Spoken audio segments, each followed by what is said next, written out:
কি হলো অ্যাঞ্জেল? খুব তো পানিতে নামার জন্য লাফাচ্ছিলে, এখনই ভয় পেয়ে গেলে? নূর জোরপূর্বক সাহস দেখানোর চেষ্টা করে বলল, না না, ভয় কোথায় পেলাম? আমার তো অনেক সাহস। আচ্ছা তাই, ঠিক আছে, তাহলে পানিতে ফেলে দেই কেমন? বলে নূরকে পানিতে ফেলে দিতে নিলেই নূর হকচকিয়ে আদিত্যের গলা আরো শক্ত করে জাপটে ধরে গুটিসুটি হয়ে বলল, না না হিরো, ফেলো না আমায়, পানিতে কুমির থাকে, খেয়ে ফেলবে তো আমায়। শরীর কাঁপিয়ে হাসলো আদিত্য। সুইমিং পুলের পানিতে নাকি কুমির, তার দুষ্টু পরিটা না জানি কত কি ইমোজি করে। আদিত্য নূরকে নিয়ে ধীরে ধীরে বুক সমান পানিতে নামলো। নূরও তখন পানির শীতলতা পেয়ে শিরশিরানি পূর্ণ হাসলো। উৎসুক মনে কোলের থেকেই হাত দিয়ে পুলের পানিতে হাত নাড়াতে লাগলো। মজা পাচ্ছে সে। আদিত্য এবার নূরকে আস্তে করে পানিতে দাঁড় করিয়ে দিল, তবে পুরোপুরি ছাড়লো না। দুই হাতে কোমর ধরে রাখলো তার। আর নূর খেলতে লাগলো পানিতে। পানি হাত দিয়ে ওপর দিকে ছিটিয়ে দিচ্ছে আর প্রফুল্ল চিত্তে হাসছে। আদিত্য শুধু দেখছে তার এঞ্জেলের খুশিময় মুখটা, যা তাকে হাজার জনম নূরকে ভালোবাসার ইন্ধন দেয়। নূর এবার পানি হাতে নিয়ে আদিত্যের দিকে ছিটিয়ে দিয়ে খিলখিল করে হেসে উঠল। বিপরীতে আদিত্য দুষ্টুমিতে মেতে উঠল নূরের সাথে। দুজন পানি ছিটিয়ে খেলতে লাগলো একজন আর একজনের সাথে। আর হাসি রিনিঝিনি সুর উঠল নূরের কণ্ঠে। একসময় নূর আদিত্যর থেকে একটু সরে গিয়ে পানির মাঝে দুই হাত দুই দিকে ছড়িয়ে খেলতে লাগলো। খেলতে খেলতে খানিক পর পেছনে ঘাড় ঘুরিয়ে আদিত্যকে ডাকতে নিলে দেখলো আদিত্য নূর। নূর খেলা বন্ধ করে এদিক ওদিক চোখ বুলিয়ে ডাকলো, হিরো হিরো। কিন্তু আদিত্যকে দেখা গেল না, আর না তার সারা শব্দ শোনা গেল। নূর কিছুটা ঘাবড়ে গেল। সে পানির মাঝে এদিক ওদিক হেঁটে ডাকতে লাগলো আদিত্যকে, কিন্তু কোথাও পাচ্ছে না সে। এবার নূর ভীষণ ঘাবড়ে গেল। ভয়ে হানা দিল অবুঝে নূরের মনে। সে ভীতিগ্রস্ত কণ্ঠে ডাকলো, হিরো, এই হিরো, কোথায় তুমি? আসো না, নূর ভয় পাচ্ছে তো। তাও আদিত্য খোঁজ নেই। নূরের এবার কান্না চলে এলো। সে কাঁদো কাঁদো গলায় এদিক ওদিক আদিত্যকে খুঁজতে খুঁজতে বলতে লাগলো, হিরো, আসো না হিরো। ডাকতে ডাকতে ঠোঁট উল্টে কাঁদতে লাগলো নূর। ঠিক তখনই পানির নিচ থেকে ঝপ করে বেরিয়ে এসে নূরের মুখের সামনে ভোঁ করে উঠল আদিত্য। পানির মাঝে লুকিয়েছিল সে, ভেবেছিল নূরের সাথে একটু মজা করবে, কিন্তু নূরকে কাঁদতে দেখে নিজেই বোকা হয়ে গেল আদিত্য। সে দ্রুত দুই হাতে নূরের মুখটা ধরে উদ্বিগ্ন হয়ে বলল, হে অ্যাঞ্জেল, কাঁদছো কেন সোনা? নূর অশ্রু চোখে কাঁদো কাঁদো গলায় বলল, তুমি কোথায় গিয়েছিলে হিরো? নূর কত ভয় পেয়ে গিয়েছিল। আদিত্য অপরাধী সুরে বলল, আমি তো মজা করছিলাম অ্যাঞ্জেল, তোমার সাথে একটু দুষ্টুমি করছিলাম। I am so sorry. এই দেখো অ্যাঞ্জেল, আমি এখানেই আছি। নূরের ভীষণ রাগ আর অভিমান হলো আদিত্যের ওপর। নূর আদিত্যের বুকে দুই হাতে এলোপাথারি চাপড় মারতে মারতে ক্ষিপ্ত সুরে বলল, পচা তুমি, পচা হিরো। জানো আমি কত ভয় পেয়ে গিয়েছিলাম। তুমি ভালো না, অনেক খারাপ। নূর কাটটি তোমার সাথে কথা বলবে না আর। বলা শেষ করে নূর উল্টো ঘুরে চলে যেতে চাইল। আদিত্য দ্রুত তাকে পেছন থেকে জাপটে ধরে আদুরে গলায় বলল, সরি সরি সরি সোনা, এমন করো না প্লিজ। আর এমন ভুল হবে না আর। এই এই দেখো, কান ধরছি। তোমার হিরোর সাথে কাটটি হয়েও না প্লিজ। নূর শুনল না সেসব। সে নাক টেনে টেনে ফোপাতে ফোপাতে সাড়া পাওয়ার জন্য মোসরামুসরি করতে করতে বলল, ছাড়ো আমায়, পচা তুমি। নূর কাটটি তোমার সাথে। এখন নূরও তোমার কাছ থেকে দূরে চলে যাবে, অনেক দূরে। তখন বুঝো মজা তুমি। হঠাৎ যেন বুকটার মাঝে তীব্র আতঙ্কের আটকে উঠল আদিত্যের। সে ঝট করে নূরকে ঘুরিয়ে সর্বশক্তি দিয়ে ঝাপটে ধরল নিজের বক্ষস্থলে। এত জোরে জড়িয়ে ধরল যে হৃৎপিণ্ডের ভেতরে ঢুকে ফেলার প্রয়াস যেন। তারপর বলল, এমন কথা ভুলেও মুখে আনিস না পাখি। তোকে হারালে এই আদিত্যের অস্তিত্ব শেষ হয়ে যাবে। আই এম সরি তো সোনা। আই প্রমিস আর কখনো আমার অ্যাঞ্জেলের সাথে এমন মজা করব না। তাও আমার কাছ থেকে দূরে যাওয়ার কথা কখনো বলিস না। এই দেহে তুই তো একমাত্র প্রাণের সঞ্চালক। তুই ছাড়া এই আদিত্য প্রাণহীন মৃত লাশ। নূরের মুখটা সামনে ধরে কপালে চুমু দিল পরম আদরে। তারপর নূরকে পাজা কোলে নিয়ে পানির ওপরে ভাসিয়ে ধরে গোল গোল ঘোরাতে লাগলো। রাগ অভিমান ভুলে নূর আবারও আনন্দে মেতে উঠল তার হিরোর সাথে। আদিত্য নূরকে পিঠে নিয়ে পুলের মাঝে সাঁতার কাটলো। আরো অনেক আনন্দে মাতলো তারা দুজন। রাতের বেলা বাইরে বারবিকিউ পার্টির আয়োজন করা হলো। সুইমিং পুলের সাইডে ফেরি লাইট দিয়ে সাজানো হয়েছে। বিয়ান আর হিয়া মিলে মাংস কাটাকাটি করছে। বেচারা বিহান এখনো তার খেপে থাকা বউকে নানান অজুহাতে মানানোর চেষ্টা করছে। মাংস কাটার বাহানায় তার বউয়ের সান্নিধ্যে আসার চেষ্টা করছে, কিন্তু বউ তার তাতে পাত্তা দিচ্ছে না। বিহানের হাল বেহাল, বউয়ের সাথে একটু রোমান্স করার সুযোগও হচ্ছে না। আবির হেলানো চেয়ারে বসে গিটারের টুংটাং আওয়াজ তুলছে। পরনে তার 3/4 প্যান্ট আর হাতা কাটা টি শার্ট। সামনে জ্বলন্ত আগুনের দিকে একাগ্র দৃষ্টিতে তাকিয়ে থেকে গিটার বাজাচ্ছে সে, যেন কোনো গভীর ভাবনার অতলে ডুবে আছে সে। এই জ্বলন্ত আগুনের মতো কিছু যেন তার মাঝেও পড়ছে, যে দহনে জ্বলছে সে নির্মম। একটুখানি শান্তি তার কাম্য। বাহিরে দুনিয়ার সামনে নিজেকে লোকাতে লোকাতে ক্লান্ত সে। একটুখানি প্রশান্তি কি সে পেতে পারে না? আগুনের ওই শিখার মাঝেই যেন তার জবাব ভেসে উঠল, যার প্রতিচ্ছবি অহনার স্বরূপ। আবির স্মিত হেসে তাকিয়ে রইল সেই পানে। সেভাবে তাকিয়ে থেকেই গাইতে লাগলো। এরই মাঝে আদিত্য নূরকে নিয়ে বাইরে এলো ওদের কাছে। নূরকে পিঙ্ক কালারের একটা লং ফ্লোর টাচ গাউনে সাজিয়েছে আদিত্য। খুশি মনে হেলে দুলে সবার সামনে এলো। সবাইকে ঘুরিয়ে ঘুরিয়ে নিজের ড্রেস দেখিয়ে বলল, দেখো দেখো, হিরো আমার জন্য নতুন জামা এনেছে, কেমন লাগছে আমায়, সুন্দর না? হিয়া বলল। অনেক সুন্দর লাগছে ভাবি, একদম পুতুলের মতো। বিহানও বলল। হ্যাঁ ভাবি, অনেক সুন্দর লাগছে। আপনি কে? আবিরও বলে উঠল, বাহ ভাবি, কি লাগছে তোমাকে! এত সুন্দর তোমাকে দেখলে বেচারা চারটে চলে পুড়ে সূর্য হয়ে যাবে। নূর প্রশংসা শুনে খুশি হয়ে আহ্লাদি হাসলো। আবির ন্যাকা সুরে বলল, দেখছিস বিহান, আদি ভাবির জন্য ড্রেস নিয়ে আসলো, অথচ আমাদের জন্য একটা জায়গা পর্যন্ত আনলো না। আমগো তো কোনো দামই নাই গারে, ওখানে ডিম সমান মূল্যও নাই। আরে আরে, কিছু না হোক, 5 টাকার একটা করে ললিপপে আনতি, এই দুঃখিয়ারি অনাহারীর প্রাণী দাঁতে না হয় খুশি হয়ে যেত। আজ খালি মাইয়া মানুষ না বইলা এভাবে অবহেলা করতে পারলে দুঃখে আমার মগজে অ্যাপেন্ডিসাইড হয়ে গেল।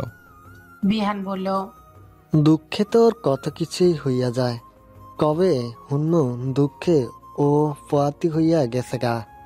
আবির বলল, তুই হালা ছাগলে রয়ে গেলে, একেবারে নাম পাঠা। ভাবি তোর সাথে আছে কেমনে বুঝি না।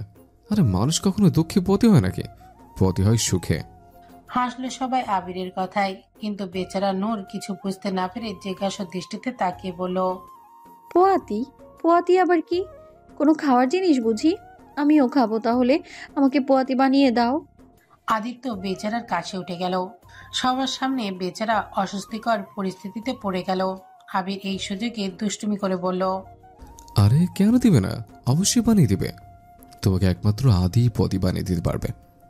তুমি আদিকে ধরো ভাবি, সেই পারবে তোমার জব পূরণ করতে, আর কেউ না। আজ তো আদিকে তোমার দাবি মানতে হবে। আবিরের কথা শুনে অবুঝ নূর সত্যি সত্যি আদিত্যের কাছে বায়না ধরে বলল, হিরো আমাকে পোয়াতি বানিয়ে দাও, আমি পোয়াতি খাবো। আদিত্য বেচারার ইজ্জত পাঞ্চার, কি বলে এই মেয়ে! আর এই আবিরটাও আরেক শয়তান, কি সব শিখিয়ে দিচ্ছে। আদিত্য কোনো রকমে নূরকে বোঝানোর চেষ্টা করে বলল, অ্যাঞ্জেল এসব বলতে নেই, চলো তোমাকে বারবিকিউ বানিয়ে খাওয়াচ্ছি। হিরো অনেক মজাদার বারবিকিউ বানাবে, দেখো। নূর জেদ ধরে বলল, না না না, আমি বারবিকিউ খাবো না, আমি পোয়াতি খাবো। পোয়াতি বানিয়ে দাও না আমায়, এক্ষুনি এক্ষুনি দাও। আদিত্য পড়ে গেল মহা মুশকিলে। বাকিরা মুখ টিপে হাসছে। আবির বলল, হ্যাঁ রে আদি, ভাবি এত করে যখন বলছে তখন পতি বানিয়ে দে না। এত কিপটামি করস কা? হ্যাঁ, একটাই তো বউ তোর। আমি হলে তো প্রথম দিনই পতি বানিয়ে দিতাম, তাই না রে বিহান? আবির বিহানের দিকে তাকিয়ে চোখ টিপ মেরে তার দুষ্টুমিতে সায় দিতে বলল। বিহানও তাই তালে তাল মিলিয়ে বলল, হ, হাসাই তো কইতাছি আমি। এমন করস খেলা, আমি তো আমার বউরে পোয়াতি বানানোর কাজ শুরু কইরা দিচ্ছি, আর তুই কিপটামি করস। বিহানের কথায় হিয়া চোখ গরম করে তাকালো তার দিকে। আদিত্য দাঁতে দাঁত চেপে ওদের উদ্দেশ্যে বলল, আমি কিপটামি করি তাই না? দাঁড়া, আমি আমার উদারতা দেখাচ্ছি তোদের। আয়, অনেক বেশি বার বেড়ে গেছে তোদের। বলেই আদিত্য শার্টের হাতা গোটাতে গোটাতে তেড়ে যেতে লাগলো ওদের দিকে। তা দেখে আবির আর বিহান নিজেদের বাঁচাতে দৌড়ালো। আদিত্য তাদের পিছিয়ে ছুটতে ছুটতে বলল, কিরে দাঁড়া, আমার উদারতা নিবি না? আবির এলোমেলো দৌড়াতে দৌড়াতে বলল, আরে ভাই, তুই তো সিরিয়াস হয়ে গেলি, আমি তো মজা করছিলাম। তোর মতো ওদের ব্যক্তিত্ব দাঁতের আমলেও কেউ দেখেনি। আরে এই কিউট ছেলেটাকে মারতে তোর একটু বাঁধবে না? আমি না থাকলে তোর বাচ্চা কাচ্চা চাচাহীন থাকবে। তাদের কাছ থেকে এত বড় জিনিস তুই কেড়ে নিতে পারবি? যখন বাচ্চা কাছে বলবে, বাবা আমার চাচা কই, তুমি আমার প্রাণপ্রিয় চাচার খুনি, তোমার জন্য চাচা হতে হচ্ছে আমাদের, আমরা এই অপরাধে বাপকে চাচা বলে রাখবো, তখন কেমন লাগবে তোর বল? বাপ হয়েও চাচাটা শুনতে চাস তুই, তাই বলছি কিছু করিস না আমাকে, নিজের সন্তানের কাছে চাচা হওয়া থেকে নিজেকে রক্ষা কর। আদিত্যের উপর আবির এই মহান কথার কোনো প্রভাব পড়ল না। সে আবিরকে ধরে কয়েক ঘাও উদুম কেলানি দিয়েই ছাড়বে। এরপর বিয়ানকে ধরতে গেলে সে নিজেকে বাঁচাতে এবার বইয়ের পেছনে গিয়ে লোকালো। বইয়ের পেছনে লুকিয়ে বলল, দেখ ভাই, এই বইয়ের মুখের দিকে তাকাইলে হইলো ছাইরা দে। তুই কি অকালে ওরে বিধবা করতে চাস? এখনো তো তোরে চাচা বানানোর খুশি দেওয়া বাদ আছে। তবে হিয়া বিহানকে মাছ দরিয়ায় ফেলার মতো সামনে থেকে সরে গিয়ে আদিত্যের উদ্দেশ্যে বলল, ভাইয়া, আমি এই লোককে চিনি না, আপনি যা খুশি করতে পারেন। বিহান ঠাস করে আহত দৃষ্টিতে তাকালো হিয়ার দিকে। ব্যাকগ্রাউন্ডে যেন বেজে উঠল, সানসে জো টুটা কোই সপনা, যাক সোনা সোনা লাগে, যাক সোনা সোনা লাগে, কোই রানায় যাব আপনা। অতপর বিহানও কেলানি খেলো কয়েকটা। আবির বিহান করতে করতে কাতরাতে কাতরাতে নিচে বসলো। আদিত্য বসলো সেখানে। তিনজনের মুখ চাচাই করলো। তারপরে হোয়া করে অট্টহাসিতে ফেটে পড়লো তিনজন। তিন বন্ধুর প্রাণ খোলা হাসি। তাদের হাসি দেখে নূরও আর হিয়াও হাসলো। হাসি আনন্দের মাঝেই বারবিকিউ পার্টি শেষ করলো তারা। পার্টি শেষে আবির সবাইকে গান গেয়ে শোনালো। নূরকে এক হাতে জড়িয়ে বসেছিল আদিত্য।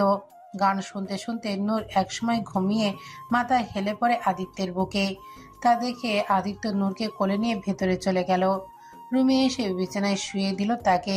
ঠোঁট উল্টে বাচ্চাদের মতো ঘুমিয়ে থাকা নূরের মায়াবী মুখখানা দেখে নিজ মনেই হাসলো সে। কত নিষ্পাপ মায়াবী তার পরিটা। মুখের উপরে ছড়িয়ে পড়া চুলগুলো কানের পিঠে গুঁজি দিয়ে চুমো এঁকে দিল নূরের ললাটে। কপালে কপাল ঠেকিয়ে গালে আঙুল বুলিয়ে আদিত্য নিজ মনে বলে, সবসময় ভাবেই থাকিস আমার অ্যাঞ্জেল, আমার বুকের মাঝে বসত করে, কখনো ছেড়ে যাস না। তোকে ছাড়া যে চলবে না আমার, কিছুতেই না। নূরকে বুকের মাঝে মিলিয়ে নিয়ে নিজেও চোখ বুঝলো সে। পরের দিন সকালে ফেরার উদ্দেশ্যে বের হলো সবাই।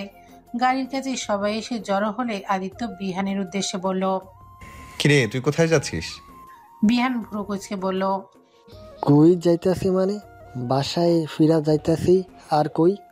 না, তুই যেতে পারবি না। তুই আর হিয়া সপ্তাহখানেক এখানেই থাকবি। আসলে এখানে কিছু জিনিসের কাজ করাতে হবে, তাই তুই পরে আয়। বিহান কেবল বিভ্রান্তিত চোখে তাকালো। হঠাৎ কি কাজ আসলো সে বুঝতে পারল না। আদিত্য তখন বিহানের কানের কাছে ঝুঁকে দুষ্টু সুরে বলল, আরে আমাকে না চাচা বানানোর ওয়াদা করেছিস? তো চাচা কি সবার সাথে পিকনিক করে হবে নাকি? এমনিতেও আমার অবুঝ বইয়ের জন্য তোর প্রোগ্রেস হয়নি, তাই 1 সপ্তাহ দিলাম তোকে, আমাকে চাচা বানানোর কাজ শেষ করে ফিরবি। বলি চোখ টিপ মারল আদিত্য। বেচারা বিহান লজ্জা পেয়ে মাথা চলকালো। বিহান আর হেয়াকে রেখে ওরা গাড়িতে বসে রওনা হলো। গাড়ি গেট দিয়ে বাইরে যেতেই দূর থেকে তাদের উপর নজর রাখা অজানা ব্যক্তি কাউকে ফোন করে বলল, বস, আদিত্য এইমাত্র রাস্তায় বের হলো, তাহলে আজ কাম তামাম করে দেই। হালারে অনেকদিন মারার চেষ্টা করে ফেলছি, আজ এর শেষ দিন। আদিত্য গাড়ি চালিয়ে কিছু দূর আসার পর হঠাৎ আবির বলল, আদি একটু গাড়ি সাইড করতো, একটা কোল্ড ড্রিঙ্কস নিয়ে আসে। আবিরের কথা মতো আদিত্য গাড়ি সাইড করলো। আবির নেমে গিয়ে রাস্তার পাশের দোকানে গেল কোল্ড ড্রিঙ্কস কিনতে। নূর তখন রাস্তার পাশে একটা ফুল গাছে ফুল দেখে আদিত্যকে বলল ফুল এনে দিতে। আদিত্য সে আবদার রাখতেই গাড়ির দরজা খুলে ফুল ছিঁড়ে নিয়ে এলো। ফুল নিয়ে এসে সিটে বসে ফুলটা নূরের কানে গুঁজে দিয়ে বলল, আমার পরি। আহ্লাদি হাসলো নূর। আদিত্য মাথা ঝুঁকে অধর ছোয়ালো কপালে। ঠিক তখনই বিশাল একটা ট্রাক এসে সজোরে মেলে দিল ওদের গাড়িতে। গাড়ি ধাক্কা খেয়ে ছিটকে উড়ে গিয়ে সজোরে রাস্তার নিচে খালে পড়ে গেল। গড়াতে গড়াতে গাড়ি তলদেশে। মুহূর্তের ব্যবধানে গাড়িটি নিচে পড়ে বিকটের শব্দে ব্লাস্ট হয়ে গেল। স্নেহা আজ ভীষণ খুশি। আজ তার নতুন জীবনের প্রথম দিন।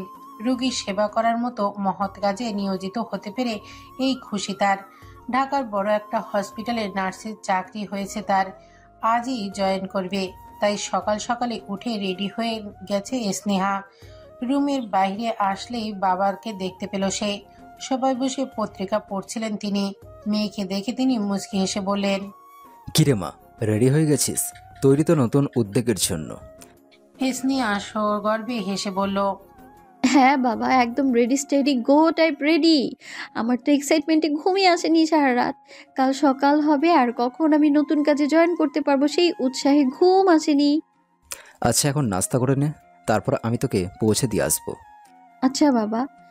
স্নেহার ছোট ভাই তখন ছুটে এসে বলল, আপু, আমিও যাব তোমার সাথে। আমি ডাক্তার হয়েছি না? স্নেহা হেসে দিয়ে বলল, ডক্টর ডক্টর খেলেই ডক্টর হয়ে যাওয়া যায় নাকি? আরে তুমি জানোই না আমি কত বড় ডাক্তার। কাল শ্যামের পা ভেঙে গিয়েছিল, এই অমিত ডাক্তার অপারেশন করে তার পা আবার লাগিয়ে দিয়েছে। এখন সে আবার চলতে পারছে। আচ্ছা, কাল অপারেশন করলে আর আজই চলতে পারছে?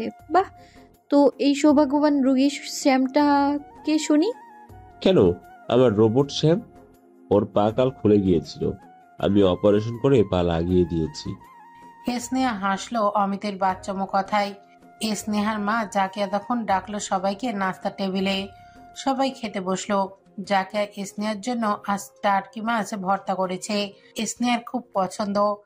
মেয়ের প্লেটে গরম গরম ভাত বেড়ে তার পছন্দের মাছ ভর্তাটুকু প্লেটে দিল। স্নেহা তা দেখে খুশি হয়ে বলল, ওয়াও মা, মাছ ভর্তা, থ্যাংক ইউ মা। জাকিয়া মমতাময় হেসে স্নেহের মাথায় হাত বুলিয়ে দিল। তা দেখে অমিত বলে উঠল, আম্মু, তোমার মেয়ে মহারানীর সেবা শেষ হলে এই গরিব অসহায়দের উপর একটু দয়া দীক্ষা করো। আল্লাহর ওয়াস্তে একটু খাবার আমাদের পাতেও দাও। তোমার তো মেয়ে ছাড়া কাউকেই চোখে পড়ে না, এত কেন অবিচার আমাদের সাথে?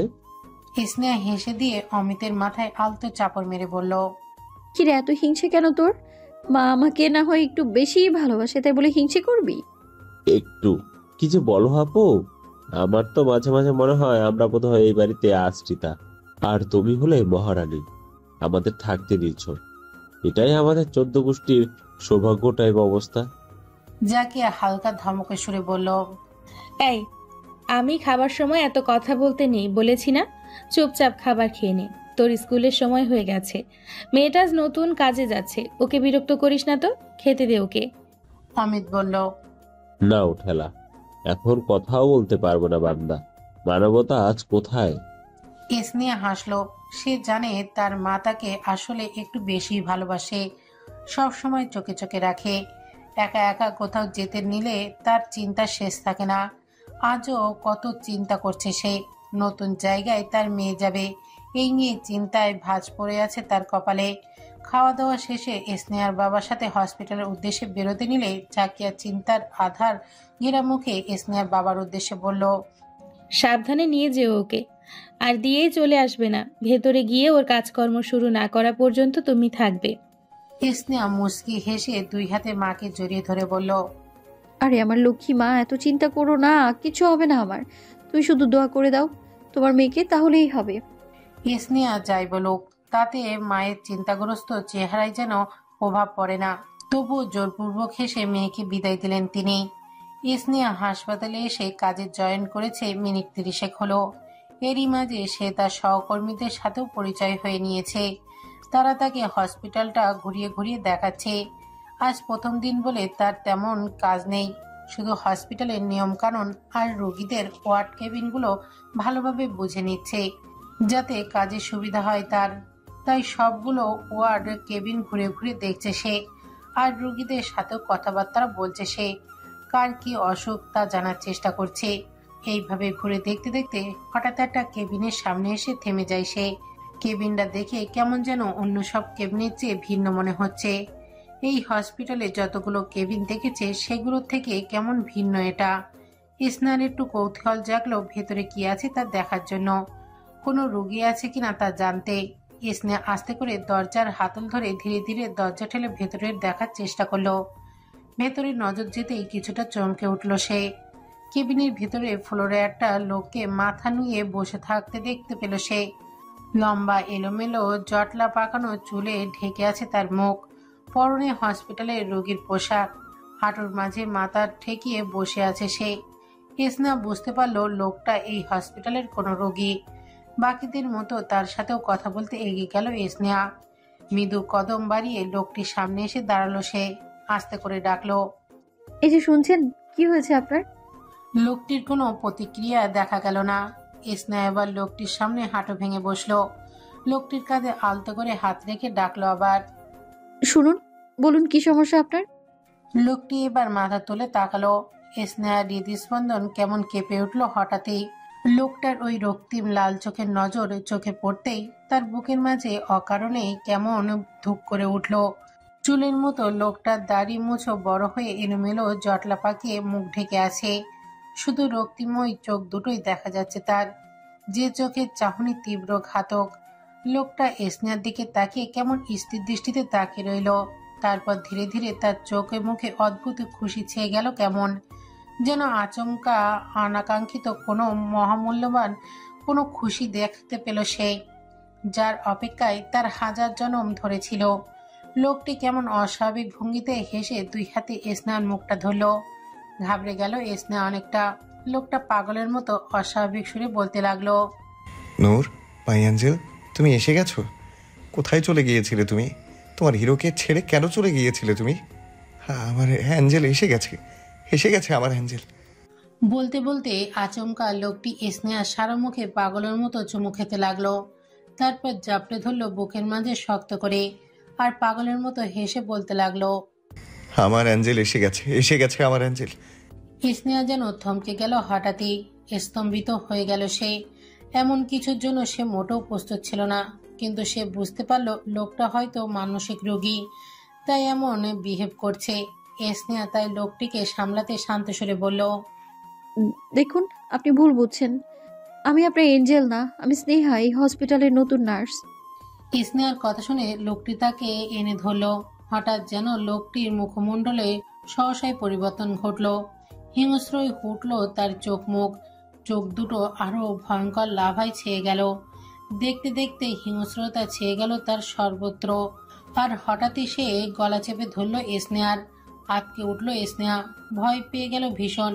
নিজেকে ছাড়ানোর চেষ্টা করলো সে, কিন্তু ছাড়ল না লোকটা, বরং হিংস্র কণ্ঠে বলল, তোর সাহস কি করে হলো আমার কাছে আসার? আমার কাছে শুধু আমার অ্যাঞ্জেলের আসার অধিকার আছে, তুই কেন এলি? আমার অ্যাঞ্জেল যদি রাগ করে আজ না আসে, তোকে আমি মেরেই ফেলবো। স্নেহা ভয়ে জমে গেল। চোখে মুখে রক্ত জমে গেল তার। নিঃশ্বাস আটকে যাচ্ছে তার। চোখের সামনে আধার ছেয়ে গেল। নিজেকে ছাড়ানোর চেষ্টা করেও ওই হিংস্র মানবের সাথে পেরে উঠছে না সে। জীবনের শেষ বুঝি হতে চলল তার। ঠিক তখনই দরজা দিয়ে দৌড়ে ভেতরে ঢুকলো দুটো লোক, সাথে হসপিটালের কিছু স্টাফও এলো। দুজন লোকটিকে টেনে ছাড়ানোর চেষ্টা করলো, তাও যেন লোকটার শক্তির সাথে পেরে উঠল না তারা। অনেক কষ্টে লোকটির হাত থেকে স্নেহাকে ছাড়াতে সক্ষম হলো তারা। তবুও লোকটি আবারও খ্যাপা বাঘের মতো তেড়ে আসছে তার দিকে। তাকে ধরে থাকা লোক দুজন তাকে টেনে সরিয়ে নিয়ে যেতে যেতে বলল, আদি ছাড় ওকে, শান্ত হ। লোকটির হিংস্রতা যেন কোনো মতেই কমছে না। স্নেহা ভয়ে কুকড়ে গেছে কেমন। তার সহকর্মী নাসেরা এসে ধরল তাকে। তখন স্নেহার নজরে পড়ল লোকটার হাতে পায়ে লোহার শেকল পরানো। অন্য একটা নার্স গিয়ে লোকটিকে একটা ইঞ্জেকশন পুশ করলো। তার প্রভাবে লোকটি ধীরে ধীরে শান্ত হয়ে এলো এবং একসময় ঘুমিয়ে পড়ল সে। পাশে দুজন ধরে তাকে বিছানায় শুয়ে দিল। স্নেহাকে তখন ওর সহকর্মী নার্সরা ধরে বাইরে নিয়ে যেতে লাগলো, আর ফিসফিস করে বলল, স্নেহা, তুমি এখানে এসেছো কেন? তুমি জানো না এই রোগী কত ভয়ঙ্কর মানসিক রোগী? দেখছো না শেকলে বেঁধে রাখা হয়েছে? কত মানুষকে আক্রমণ করে মেরে ফেলার চেষ্টা করেছে এই লোক। শুধু ডক্টর আর ওনার দুই বন্ধু ছাড়া কেউ যাওয়ার সাহস পায় না তার কাছে। খবরদার আর কখনো এসো না এই কেবিনে। বলতে বলতে নিয়ে গেল স্নেহাকে। স্নেহা যেতে যেতে তাকিয়ে দেখলো বেডে শুয়ে থাকা ওই ভয়ঙ্কর লোকটাকে। বুকের মাঝে তার কেমন অদ্ভুত অনুভব হচ্ছে। এই লোকটার জন্য তার কেমন যেন লাগছে। এটা সহানুভূতি নাকি অন্য কিছু তা এই মুহূর্তে বোধগম্য হলো না তার। আবির আর বিহান বসে আছে জ্ঞানহীন আদিত্যের পাশে। প্রিয় বন্ধুর এমন করুণ পরিস্থিতি দেখতে হবে তা কখনোই ভাবেনি তারা। বুকটা ফেটে যায় তাদের আদিত্যের এই অবস্থা দেখে। জীবন হঠাৎ এভাবে মোড় ঘোরাবে তা কখনো ভাবেনি তারা। 2 বছর পূর্বে সেই অ্যাক্সিডেন্টে সবকিছু তছনছ হয়ে যায়। সেদিন অনেক খোঁজাখুঁজির পর আদিত্যকে মর্মত অবস্থায় পাওয়া যায়। আদিত্যের পাশের দরজাটা খোলা থাকায় গাড়ি গড়িয়ে যাওয়ার সময় আদিত্য দরজা দিয়ে নিচে পড়ে যায়। তাই ওকে পাওয়া গেলেও নূরকে আর পাওয়া যায় না। সবাই বুঝে যায় কার বাস্ট হওয়ার সাথে সাথে নূরও না ফেরা দেশে চলে গেছে। টানা 3 দিন পর জ্ঞান ফিরে আদিত্যের। কিন্তু জ্ঞান ফিরলে কি হবে? যখন সে জানতে পারে তার নূর আর নেই, তার এঞ্জেল আর নেই, তখন কি আর আদিত্য ঠিক থাকে? এমনিতেই মাথায় আঘাত পেয়ে অসুস্থ ছিল, তার উপর নিজের প্রাণ ভোমরাকে কাছে না পেয়ে উন্মাদ হয়ে যায় আদিত্য। ধীরে ধীরে ভয়ঙ্কর মানসিক রোগীতে পরিণত হয় সে। এতটাই ভয়ঙ্কর যে সব ভাঙচুর করে সবাইকে মেরে ফেলতে যায়, আর সবচেয়ে বেশি নিজেকে মেরে ফেলার অজস্রবার চেষ্টা করেছে সে। একবার তো কাচের টুকরো নিয়ে নিজেকে ক্ষতবিক্ষত করে দিয়েছিল। সকল প্রকার চিকিৎসাও তাকে সারিয়ে তুলতে পারেনি, বরং দিনকে দিন আরো অবনতি হয় তার। এমন পরিস্থিতি হয়ে যায় যে ওকে এভাবে সেকলে বেঁধে রাখতে হয়। একটু আগেই আবির আর বিহান ডক্টরের সাথে কথা বলছিল আদিত্যের ব্যাপারে। ডক্টর জানিয়েছে আদিত্যের শারীরিক অবস্থা খুব খারাপ হচ্ছে দিন দিন, হাড় দুর্বল হয়ে যাচ্ছে তার। এভাবে চলতে থাকলে তাকে বেশি দিন বাঁচানো যাবে না। এই কথা শুনে আরো ভেঙে পড়ে ওরা। ওর বন্ধুটার সাথে এমনটা কি না হলেই চলতো না? আবির বিহান দুজনেই চোখে পানি। আদিত্যের এই অবস্থা আর সইতে পারছে না তারা। আবিরের নজর গেল মেঝেতে, যেখানে আদিত্য মেঝেতে হাতের শেকল দিয়ে খোদাই করে করে নূরের মুখের স্কেচ বানিয়েছে। শুধু মেঝেতে না, কেবিনের প্রত্যেকটা জায়গায় এমন স্কেচ আর নূরের নামে ভরে আছে। সেদিকে তাকিয়ে থেকে টুপ করে 2 ফোঁটা পানি গড়িয়ে পড়ল আবিরের চোখ থেকে। ঢোক গিলে বেদনাত্মক কণ্ঠে বলল, এমন কেন হয় রে বিহান? যারা এত ভালোবাসে তারা কেন এমন কষ্ট পায়? কষ্ট তো আমার মতো খারাপ মানুষদের পাওয়া উচিত, তাহলে আমার বন্ধুটা কেন পাচ্ছে? কেন বল না রে বিহান। বিহান আঙুলের সাহায্যে চোখের পানি মুছে বলল, কেন হয় তা তো জানি না, তবে কষ্ট কতটা হয় তা তো দেখতে পাচ্ছিস। আবির ঝট করে নজর তুলে তাকালো বিহানের দিকে, যেন সে বিহানের ইঙ্গিত বুঝতে পারল।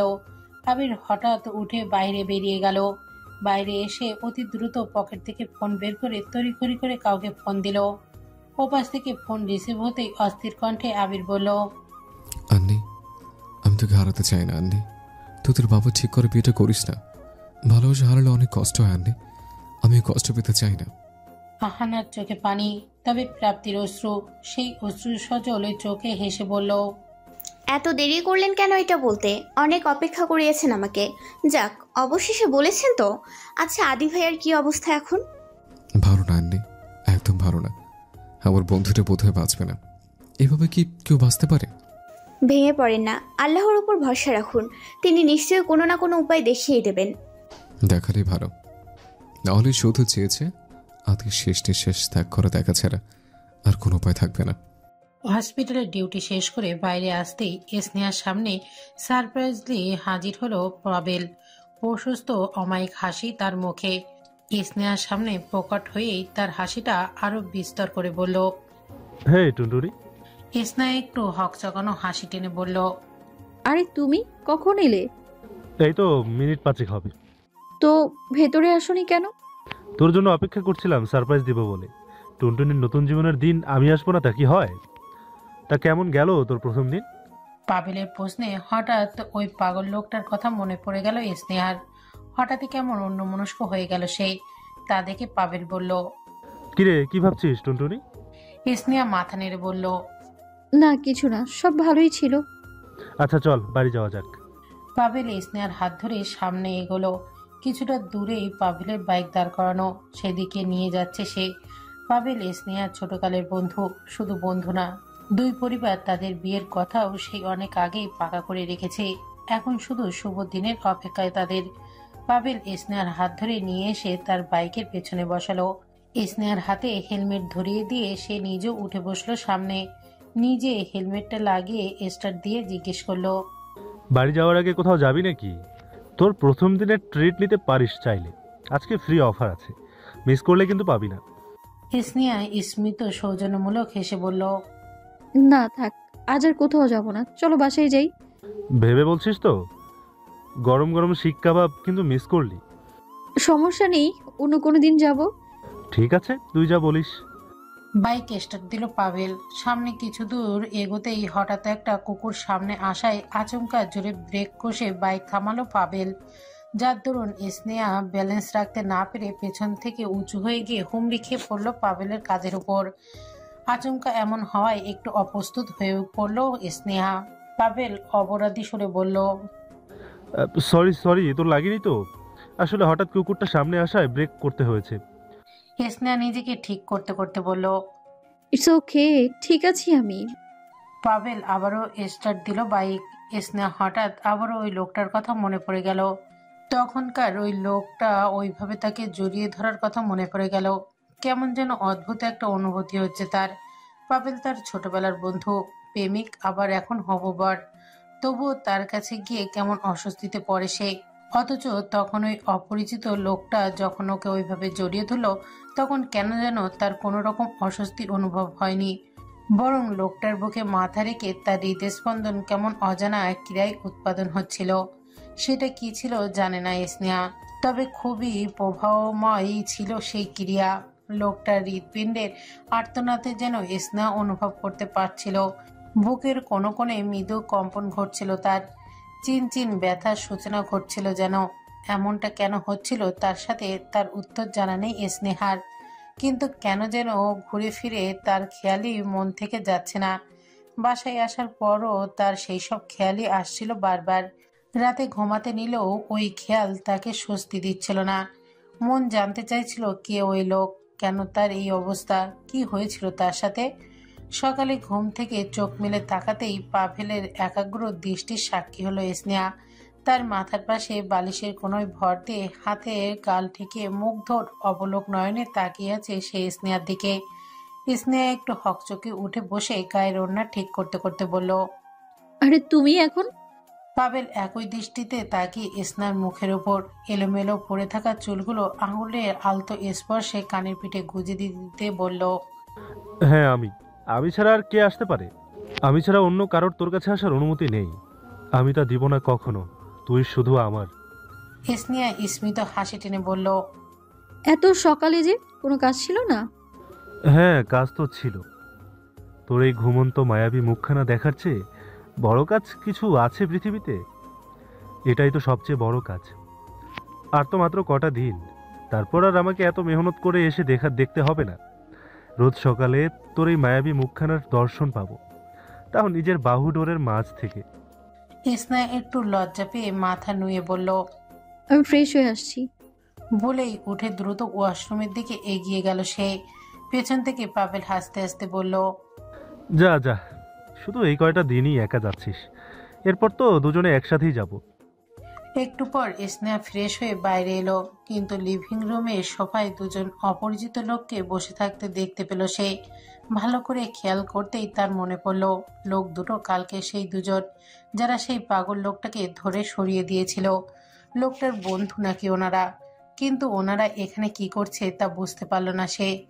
স্নেহার সামনে আসতেই অপর সোফায় বসে থাকা তার বাবা বলল, স্নেহা, ওনারা তোর হসপিটাল থেকে এসেছে তোর সাথে দেখা করতে, জরুরি কথা নাকি আছে, দেখ তো কি বলতে চাই ওনারা। স্নেহা মাথা দুলিয়ে পাশে সিঙ্গেল সোফায় বসলো। পাভেল আর জাকিয়াও সেখানে উপস্থিত ছিল। স্নেহা বিনস্ব সুরে বলল, জি বলুন, কি বলবেন?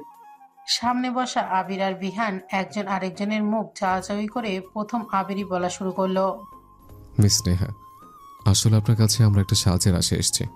কেমন সাহায্য? আসলে আমার বন্ধুর জন্য সাহায্য চাই আপনার।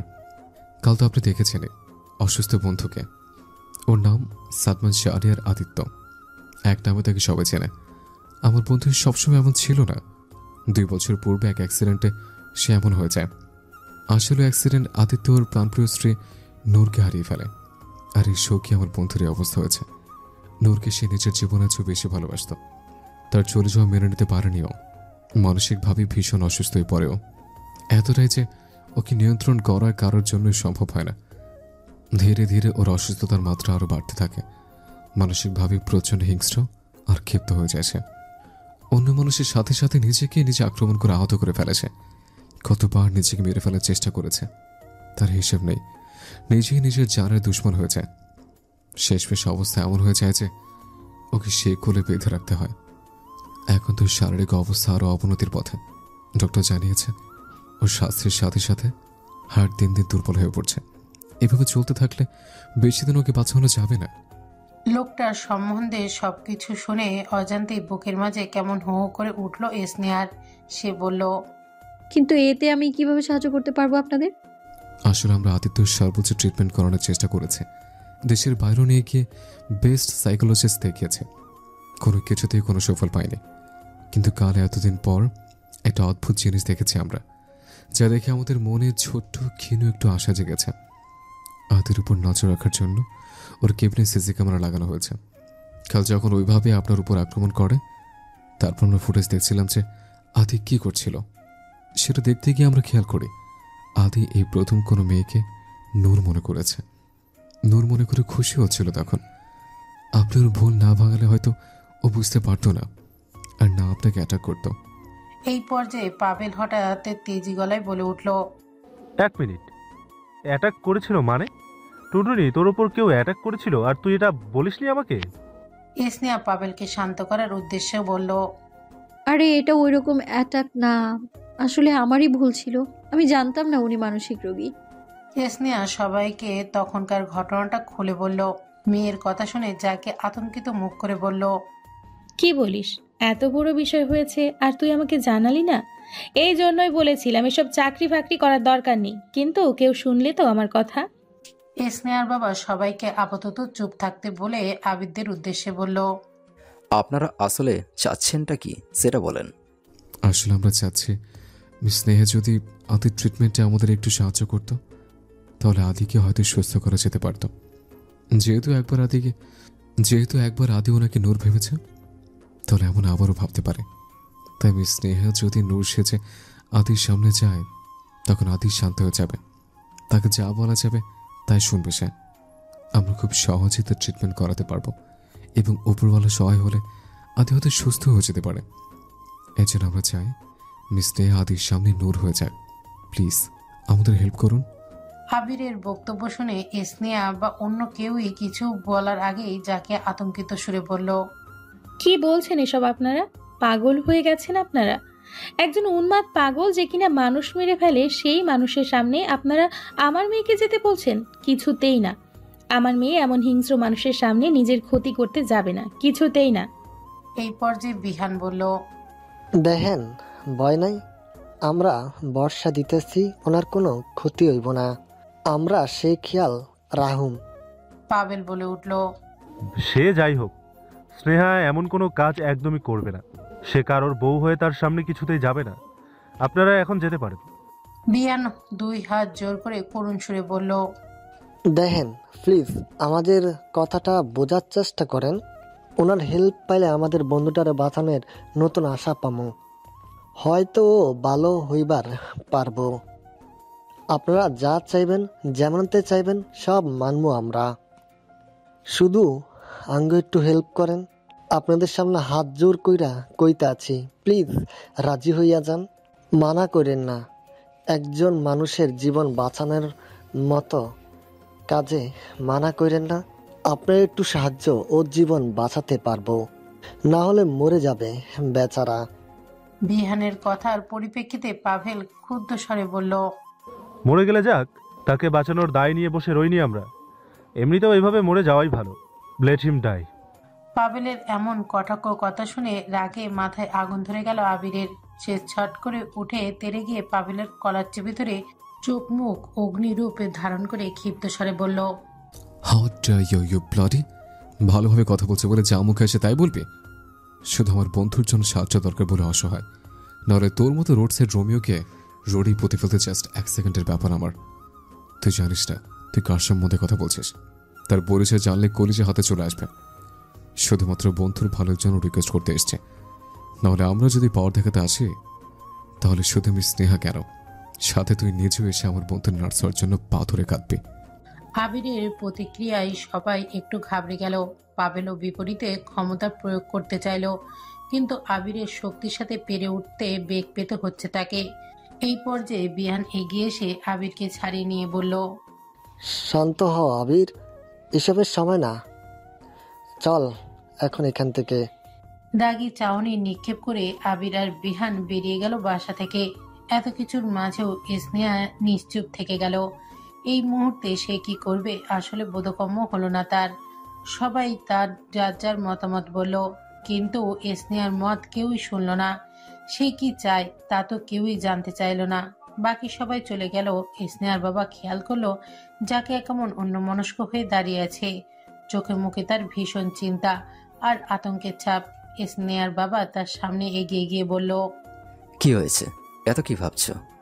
যাকে কেমন ভয়ার্থ চাহনিতে তাকিয়ে বলল, কেন, ভাবনা কি তোমার আসছে না? তোমার মনে কি সেই প্রশ্ন উঠছে না যা আমার মনে উঠছে? আমি জানি তুমি কি ভাবছো, কিন্তু আমার মনে হয় না এমন কিছু হতে পারে। এটা শুধুই কোইন্সিডেন্ট। এত ভেবো না, শুধু শুধু ভয় পেও না। আমি কি বলি, এই চাকরি টাকরি বাদ দিলে হয় না? কি দরকার করার যদি মেয়েটার কিছু হয়ে যায়? তুমি তো জানোই এটা আমাদের মেয়ের স্বপ্ন। তুমি অযথা চিন্তা করো না, কিছু হবে না। তাই যেন হয়। পরের দিন হসপিটালে এসে কাজের নিয়োজিত হয়ে গেল স্নেহা। কাজ করার মাঝেই একসময় আদিত্যের কেবিনের সামনে দিয়ে যেতে নিলেই হঠাৎ থেমে গেল সে। কি যেন মনে করে সেদিকে এগিয়ে গেল স্নেহা। জানালা দিয়ে ভেতরে উঁকি দিয়ে আদিত্যকে দেখার চেষ্টা করলো সে। দেখতে পেল আদিত্য ফ্লোরে উবুর হয়ে শুয়ে আছে। মেঝেতে একটা মেয়ের অবয়ব খোদাই করে আঁকানো। আদিত্য সেই অবয়বের উপরে নিজের গাল ঠেকিয়ে শুয়ে আছে। আঁকানো অবয়বের উপর এক হাত বুলিয়ে বুলিয়ে আতুরে গলায় বলছে, অ্যাঞ্জেল, আমার অ্যাঞ্জেল, কত সুন্দর আমার অ্যাঞ্জেল, কত সুন্দর তার হাসি, কত নিষ্পাপ সেই হাসি। অ্যাঞ্জেল, জলদি আসো না আমার কাছে, তোমার হিরোর কাছে আসো। আর কত দূরে থাকবে? আচ্ছা, না এলে আমি তোমার কাছে আসছি, খুব জলদি চলে আসছি তোমার কাছে। তারপর আমরা একসাথে থাকবো, কখনো আলাদা হতে দিব না। আদিত্যের এই নিদারুণ পরিণতি দেখে অজান্তে স্নেহার চোখ ঝাপসা হয়ে এলো। অন্তর্দেশের কোনো কোণে চিনচিনে ব্যথা অনুভবও হলো যেন। একটা মানুষ এতটা কাউকে কিভাবে ভালোবাসতে পারে? এমন করে ভালোবাসা কি সম্ভব? কত সৌভাগ্যবান সেই নারী যাকে উনি এতটা ভালোবাসেন। স্নেহা সরে এলো ওখান থেকে। নিজের কাজের প্রয়োজনে ডক্টরের কেবিনে যেতে নিলেই কেবিনে আবির আর বিহান বসে থাকতে দেখলো সে। দরজার বাইরে থেকেই সে শুনতে পারলো ডাক্তারের বলা কথাগুলো। তিনি বলছেন, মিস্টার আদিত্যর রিপোর্ট ভালো না, কন্ডিশন আরও খারাপ হচ্ছে। ওনার বডি যেন ধীরে ধীরে নিষ্ক্রিয় হয়ে পড়ছে। এভাবে চলতে থাকলেই মনে হয় না বেশি দিন সারভাইভ করতে পারবেন উনি। ডক্টরের কথা শুনে যেন আর বসে থাকতে পারল না আবির। উঠে বেরিয়ে এলো কেবিন থেকে। তাকে আসতে দেখে স্নেহা দ্রুত আড়াল হয়ে গেল। আবির বাইরে এসে হাত মুঠো করে মুখের উপর ধরল। বিহানও দ্রুত এলো আবিরের পিছে। আবিরের কাছে আসতে আবির তাকে জাপটে ধরে কেঁদে উঠল। করুণ সুরে বলল, আমরা কিছু করতে পারলাম না বিহান, কিছুই না। ও কি হারিয়ে ফেলবে এখন আমরা? স্নেহা হঠাৎ ওদের সামনে এগিয়ে গেল। তারপর বলল, আমি রাজি, আপনাদের সাহায্য করতে রাজি আমি। ফ্লোরে আঁকানো নূরের মুখবয়ের সাথে লেপ্টে মিশে আছে আদিত্য। মনের জগতে অনুভব করছে শুধুই নূরকে। বিলীন হওয়ার যাত্রায় সে। তার এই যাত্রার মাঝে হঠাৎ খুট করে দরজা খুলে ধীর পায়ে প্রবেশ করলো কারো কদম। নুপুরের রুনুঝুনু বাদ্য ছাড়ল তার কদমের সাথে। আদিত্য তখনও তার নূরের মাঝেই বিলুপ্ত। তার হুঁশ নেই আর কিছুতে। তবে আদিত্য প্রতিক্রিয়া দেখায় যখন সামনে থেকে কেউ ডাকে হিরো। অচেতন প্রায় পড়ে থাকা আদিত্যর শরীর যেন প্রতিক্রিয়াশীল হয়।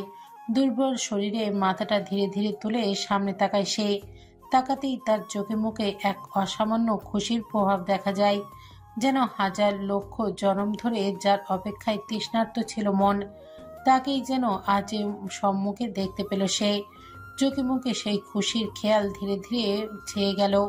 হাতে ভর দিয়ে পরিমরি করে দ্রুত উঠতে নিল আদিত্য। দুর্বল শরীরে তাড়াহুড়ো করে উঠতে নিয়ে পড়ে গেল সে। তাতেও সময় ব্যয় না করে অতি দ্রুত ধরপড়িয়ে আবারও উঠল সে। হাত পায়ে শেকলের ভার বয়ে নিয়ে খুঁড়িয়ে খুঁড়িয়ে সামনের দিকে দৌড়ালো, মুখে নিয়ে অসামান্য খুশির হাসি। কিন্তু শেকলের দৈর্ঘ্য কম থাকায় কাঙ্ক্ষিত ব্যক্তি পর্যন্ত পৌঁছাতে পারল না। আদিত্য হাত পা টেনে যেন শিকলে ছিঁড়ে ফেলবে এবার। কিন্তু তার সংঘর্ষের সমাপ্তি ঘটিয়ে সামনের মানবটি নিজেই এগিয়ে এলো আদিত্যের কাছে। মিষ্টি করে হেসে বলল, হিরো দেখো এসে গেছে তোমার এঞ্জেল। আদিত্যের অশ্রুসজল রক্তিম চোখ আর ঠোঁটে হাসি সাজিয়ে দুই হাতের মাঝে জাপটে ধরল মানবীর মুখখানা। পাগলের মতো হাত বুলিয়ে তাকে দেখতে দেখতে কান্না আর খুশি মিশ্রিত গলায় বলল, অ্যাঞ্জেল, আমার অ্যাঞ্জেল, তুমি এসে গেছো অ্যাঞ্জেল, এসে গেছো তোমার হিরোর কাছে। বলতে বলতে তাকে বুকের মাঝে জাপটে ধরে বলতে লাগলো, এত দেরি করলে কেন অ্যাঞ্জেল? তোমার হিরোকে কত অপেক্ষা করালে। স্নেহা হৃৎপিণ্ডে আবারও সেই অজানা সমীকরণের সৃষ্টি হলো, যা সেই প্রথমও হয়েছিল। চোখের কোণ অজান্তেই ভারী হয়ে গেল। এটা কি সহানুভূতি নাকি অন্য কিছু? তার মধ্যে বৈষম্য করতে অক্ষম এই মুহূর্তে সে। শুধু মনে হচ্ছে এই মানুষটার কষ্ট তাকে খুব করে ব্যথিত করছে। তাই তো তাকে এই অবস্থায় থেকে ভালো করতে স্নেহা আজ নূরের স্থান নিয়েছে। কেন যেন হঠাৎ সে বাকি সবার কথা ভুলে নিজের মন যা বলছিল সেটাই করেছে। কোনো কিছু না ভেবে সে রাজি হয়ে গিয়েছে হেল্প করতে, যা করতে তার মন খুব করে বাধ্য করছে। হঠাৎ সেই নূর সেজে এসেছে আজ আদিত্যের সামনে। আবির আর বিহান তাকে সব শিখিয়ে দিয়েছে। নূরের আচার আচরণ, কথাবার্তা, পোশাক পরিধান, এসব বিষয়ে যতটা সম্ভব বুঝিয়ে দিয়েছে। নূরের মতো করে পোশাক পরে এসেছে সে আজ, এবং তার মতো করেই কথা বলছে। প্রথমে ভয় পাচ্ছিল যদি তাকে নূর না ভাবে, তবে এখন ভয়টা কম লাগছে। লোকটা তাকে আজ নূর ভেবেছে, হয়তো ওনার বন্ধুদের উপায় সত্যি কাজে দিবে। স্নেহার চোখে পানি মুছে নিজেকে নূরের রূপে ফিরিয়ে এনে মাথা উঠিয়ে মুখে হাসি ঝুলিয়ে বলল, হ্যাঁ হিরো, আমি এসে গেছি, এই দেখো, আর যাবো না কোথাও। আদিত্য পাগলের মতো বলল, আমি যেতেও দিব না কোথাও। এই যে শেকলের সাথে তোমাকে আমার সাথে বেঁধে রাখবো, কোথাও যেতে পারবে না। দরজা দিয়ে আবির আর বিহান প্রবেশ করলো। তাদের দেখে আদিত্য বিস্তর হাসি মুখে বলল, বিহান, আবির, তোরা দেখেছিস আমার নূর, আমার অ্যাঞ্জেল এসেছে। হায় হায়, দেখ তোরা, দেখ দেখ, আমি না বলেছিলাম আমার অ্যাঞ্জেল আসবে, দেখলি তো এখন আমার অ্যাঞ্জেল তার হিরোর কাছে ঠিকই চলে এসেছে। আবির বিহান জোরপূর্বক হাসি মুখ করে বলল, হ্যাঁ হ্যাঁ আদি, তুই ঠিকই বলেছিলে, ভাবি সত্যি এসেছে। এখন তো তোকে সুস্থ হতে হবে, তাই না? নাহলে কিন্তু ভাবি তোর মতো এমন মরধরা মানুষের কাছে থাকতে চাইবে না, আবার চলে যাবে। আদিত্য স্নেহার হাত বুকের সাথে এঁটে ধরে বলল, না না না, একদম যাবে না আমার অ্যাঞ্জেল। আদিত্য ভালো তো, একদম অসুস্থ না। আমার অ্যাঞ্জেল এসেছে, আর কোনো অসুখ নেই। তাহলে কিন্তু আমরা যা যা বলবো তাই শুনতে হবে, শুনবি তো? হ্যাঁ শুনবো তো, সব শুনবো। ঠিক আছে, তাহলে খাবার খেয়ে ওষুধ খেয়ে নে, ভালো ছিল মতো। নার্স খাবারের টলি ঠেলে ভেতরে নিয়ে এলো। আদিত্য স্নেহার হাতে বুকের সাথে এঁটে ধরেই বসে আছে বেডের ওপর। নার্স খাবার দিয়ে চলে গেলে আবির খাবার নিয়ে আদিত্যকে খাওয়াতে চাইলে আদিত্য বলল, না, খাবো না। কেন? এ না বললে সব কথা মানবে? আরে আমি আগে কি করে খাবো? আগে তো অ্যাঞ্জেলকে খাইয়ে দিতে হবে না? তোরা জানিস না আমার অ্যাঞ্জেল আমার হাতে ছাড়া খায় না? দে, আগে ওকে খাইয়ে দিই, তারপর খাবো। আদিত্য আবিরের হাত থেকে খাবারের বোলটা ছো মেরে নিজের হাতে নিয়ে নিল। তারপর চামচে খাবার তুলে স্নেহার মুখের সামনে ধরে বলল, না অ্যাঞ্জেল, খাও, তোমার অনেক খিদে লেগেছে তাই না? তুমি খাও, খাও আগে। স্নেহার চোখ আবারও ছলছল হয়ে উঠল। এমন মানসিকভাবে অসুস্থ অবস্থায় সে শুধু তার এঞ্জেলের কথাই ভাবছে। এতটা ভালোবাসা কি আদৌ সম্ভব? আবির স্নেহার দিকে তাকিয়ে চোখের ইশারায় বোঝালো খেয়ে নিতে। স্নেহা আদিত্যের এগিয়ে রাখা চামচের খাবারটুকু মুখে নিল, তারপর চামচটা হাতে নিয়ে বলল, আমার পেট ভরে গেছে হিরো, এবার তুমি খাও, নাহলে কিন্তু রাগ করবো আমি। না না, রাগ করো না, আমি খাবো তো, এই দেখো। আদিত্য বাচ্চাদের মতো করে মুখ হাঁ করে দেখালো। স্নেহা চামচে খাবার তুলে আদিত্যের মুখের সামনে ধরলে আদিত্য ভদ্র ছেলের মতো খেয়ে নিল। খাওয়া শেষে বিহান আদিত্য ওষুধ এগিয়ে দিল স্নেহার হাতে। স্নেহা সেটাও আদিত্যকে খাইয়ে দিল। এত কিছুর মাঝে আদিত্য স্নেহার হাত ছাড়ল না কিছুতেই। একটা হাতে সে তখন থেকেই চাপটে ধরে আছে বুকের সাথে। স্নেহা বলল, এবার তুমি একটু রেস্ট করো। হ্যাঁ? আদিত্য তড়িঘড়ি করে বলে উঠল, না না, আমি শুবো না। আমি ঘুমালে তুমি যদি আবার চলে যাও, আমি ঘুমাবো না কিছুতেই। না না, আমি এইখানেই আছি তোমার পাশে, কোথাও যাচ্ছি না আমি, তুমি শুয়ে থাকো। তাহলে তুমিও শো আমার সাথে, আমার বুকে মাথা রেখে শো আগের মতো। স্নেহা একটু অপ্রস্তুত হয়ে পড়ল। যতই হোক লোকটা তো পরপুরুষ, এভাবে তার সাথে শোয়ার বেবানান দেখায়, কিন্তু লোকটা তো কোনো কিছুই বোঝার পরিস্থিতিতেই নেই। স্নেহা দ্বিধায় বুঝতে পারছে আবির বিহান, তবুও বন্ধুর জন্য তারা করুণ চোখে ইশারায় স্নেহাকে অনুরোধ করলো আদিত্যের কথা মানতে। স্নেহা অগত্যা মানা করতে পারল না। আবির বিহান বাইরে চলে গেল। আদিত্য বিছানায় শুয়ে স্নেহাকে কাছে টেনে এনে তার মাথাটা নিজের বুকে রাখলো। তারপর হাত দিয়ে স্নেহার মাথায় হাত বুলিয়ে দিতে লাগলো, যেন তাকে ঘুম পাড়াচ্ছে আদিত্য।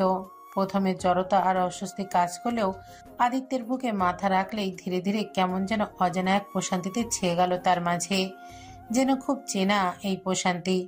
হৃদয়ের খুব কাছে যেন লোকটার বুকের এই উষ্ণতা, হৃৎপিণ্ড শীতল হয়ে যাচ্ছে কেমন।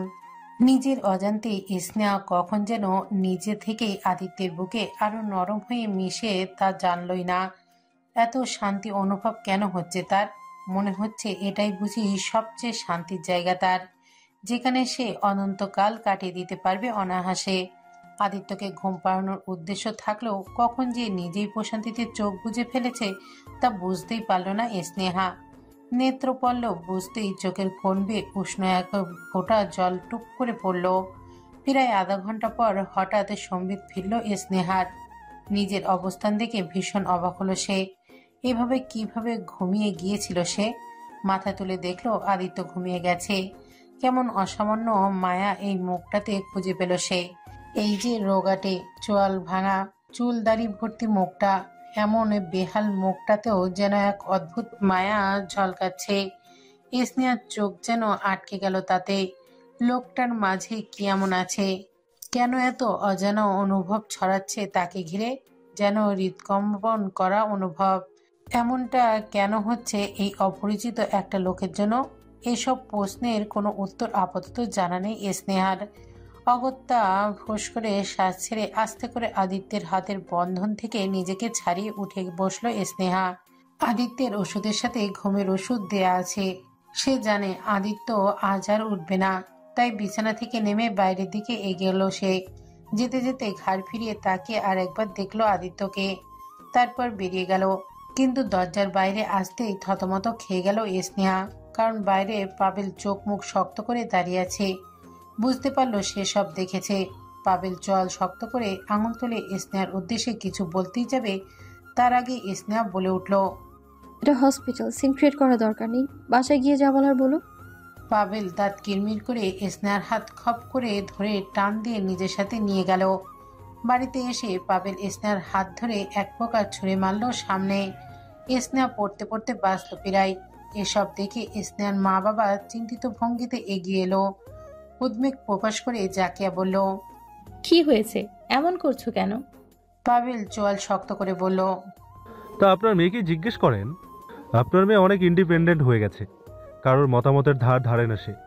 তাই তো আমাদের সবার বিরুদ্ধে গিয়ে সে ওই পাগলের বউয়ের অভিনয় করতে রাজি হয়ে গেছে। ইভেন আজ সে তার কাজ শুরুও করে দিয়েছে।